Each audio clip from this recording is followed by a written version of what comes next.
Hello everyone, welcome to the final edition for 2012 of the GoLeopards.com Behind the Mic. I'm Gary Laubach along with Mike Joseph. And before we get started, certainly a serious note as we offer our condolences to Zach Zweizig's family.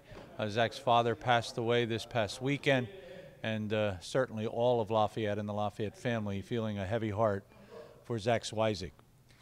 Lehigh is on the horizon, and I'm not quite sure the effect of that situation will have on the football team.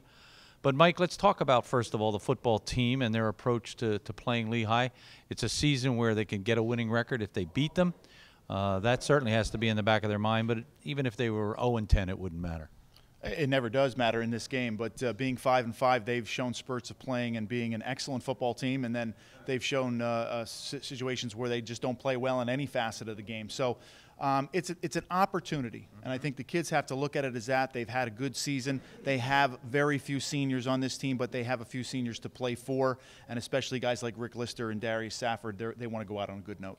No question about it, and I guess the mentality going in, do you simply increasingly build your emotion so it's at the proper peak by the time the ball is kicked off on Saturday afternoon, or do you just simply can't help being pumped up probably starting on Tuesday? Well, I know I could never help it because as soon as the whistle blew on the 10th game, all you started thinking about was Lehigh. You started thinking about, as a senior especially, since you were 5 years old, you played football, and it's the last time you're going to put on those pads and buckle that chin strap up. And it's a week of reflection, I think, where you just go back to everything that you've put into this game, why you came to Lafayette, why you're here, and it's a week of reflection, and especially for the seniors, it's very emotional.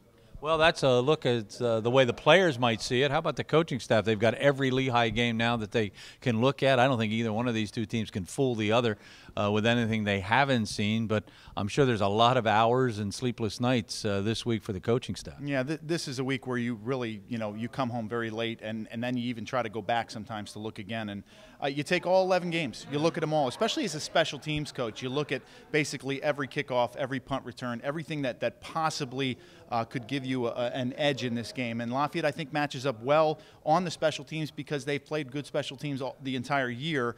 They have a good punter. They have a good freshman kicker, which I think they got to use this week.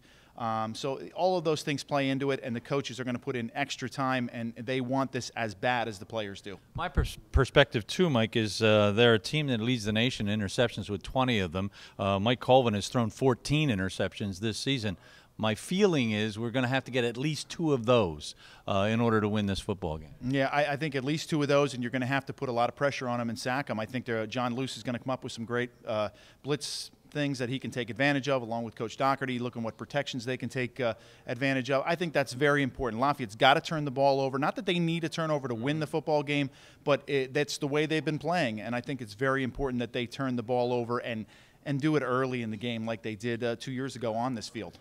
And from a fan's perspective, this place is going to be jam-packed, and playing in front of a crowd like that, a crowd that simply wants to see us destroy the Mountain Hawks of Lehigh, it should just be a great, great atmosphere. We really are happy that you spent some time with us this season. We're glad you came along behind the microphone. My thanks to Mike Joseph for being with me every week.